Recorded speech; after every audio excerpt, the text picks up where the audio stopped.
Сәлематсыздар ма сүйер қауым.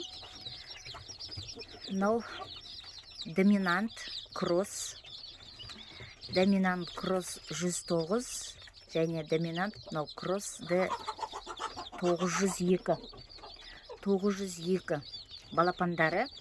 Бұл кросс гибрид, жылына 300-дің үстінде жұмыртқа береді, 300-310 жұмыртқа береді, несушка деп аталады. Так, доминант 902, 109. Біреуі пасхальный яйца береді, қоп-қоңыр, қызылға жақын қоп-қоңыр жұмыртқа береді. Біреуі зеленым оттенком, жасыл оттенкісі бар, светлый зеленым оттенком жұмыртқа береді. Өте пысық, шустрый, жемдерін жеп, пропойкасы жасалып, суларын ішіп, нормально, өздерін жақсы сезініп, қазір брудерға шығардық, тауық қораға шауып, жүгіріп жүр, секіріп, жемдерін жеп тұр, өте пысық. Алатындарыңыз болса, хабарласыңыздар жоғарыда көрсетілген нөмерге.